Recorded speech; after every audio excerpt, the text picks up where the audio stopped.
श्री सतगुरुदेव भगवान की जय। अष्टमः सर्गः। महाराज दशरथ का पुत्रेष्टि यज्ञ। तत्काले बहुतिथि कस्मिंश्चित् स मनोहरे वसन्ते समुनु प्राप्ते राज्ञो यस्तुं मनो भवेत्। इस प्रकार कुछ समय व्यतीत होने पर जब वसंत ऋतु का आगमन हुआ तब महाराज की यज्ञ करने की इच्छा हुई। ततो ब्रह्मदृश्यं राजा दशरथस्तो कुलस्य वर्धनम त्वं तु कर्तुमर्हसि सुब्रत।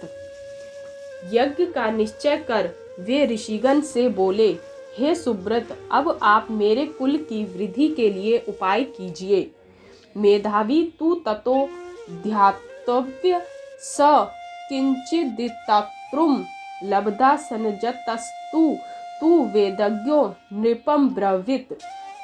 मेधावी एवं वेदज्ञ ऋषिगण कुछ समय विचार कर स्वस्थ चित्त हो महाराज से बोले, इष्टं ते अहं करिष्यामि पुत्राया पुत्र कारणात् अथर्वशीर्षो प्रोक्त्रे मंत्रे सिद्धांतम विधानतः।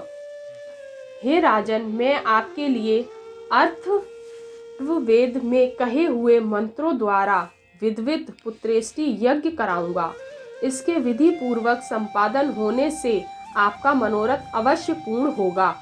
तत् प्रकारम दृष्टिम ता पुत्रिया पुत्र कारणात् जहा वागुनाओ च तेजस्वी मंत्र दस्तोन कर्माणः। तदंतर तेजस्वी ऋषि ने पुत्र प्राप्ति के लिए पुत्रेष्टि यज्ञ प्रारंभ किया और विधिवत मंत्र पढ़कर आहुति देना आरंभ किया। अथ वै यजमानस्य पावका दतुल प्रभावम ताप्तम बुनदयमयी राजस्थान्त प्रुपच्छदम दिव्यपायस संपूर्णा पात्री पत्नी मिव प्रियाम प्रियागृह विपुलः दोभाया सामावे कश्य ब्रवीदितम।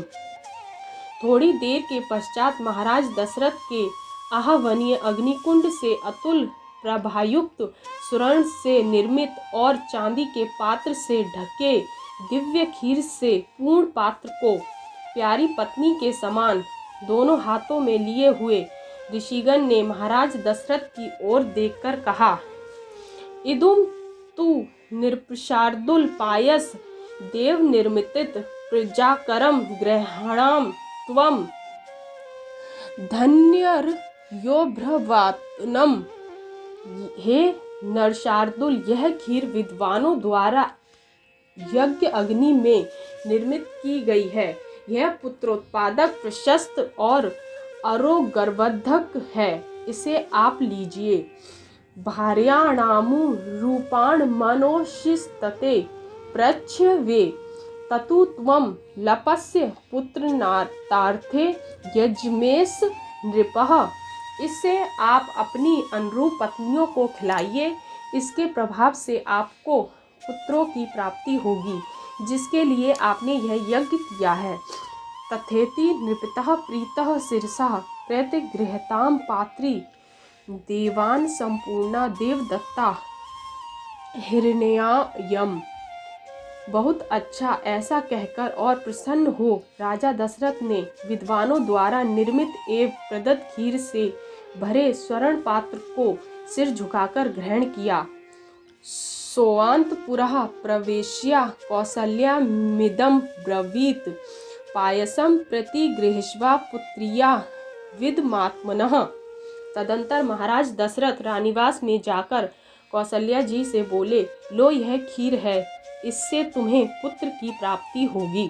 कौसल्याय नरपतिः पायसतार्थः दधो तदा अर्थदर्थः दौ चापि सुमित्राय नरः दीपः। ऐसा कह दशरथ ने आधी खीर कौशल्या को दी और आधी की आधी अर्थात चौथा भाग सुमित्रा को दिया। केकय चाविष्टार्थ दधो पुत्रण कारणात् प्रदाद्यो चाविषीदार्थो पायसाम यमृदुतोपम अनुचित्य सुमित्राय पुनरेव महामतिम एव तसाम दौ राजा भरतानाम पायसम पृथकः। तदंतर पुत्रोत्पत्ति के लिए जो पहली आदि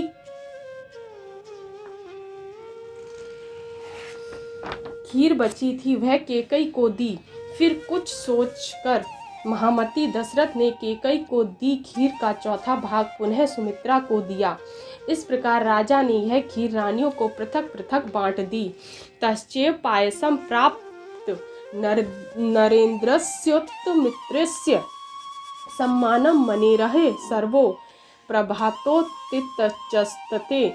महाराज दशरथ की वे सुंदर स्त्रियां उस खीर को खाकर अत्यंत प्रसन्न हुईं और उन्होंने अपने आप को भाग्यवती माना। ततस्तु ता प्रयासा तमुत्स्त्रो महीपत्रेकु तम पायस पृथकः हुताश नदित्या समान तेजसो चिरणे ग्रभाभृंत प्रिद्रे तदः। तदंतर तीनों उत्तमानाओं ने महाराज द्वारा पृथक पृथक प्रदत्त खीर को खाकर अग्नि और सूर्य के समान तेज वाले गर्भों को धारण किया।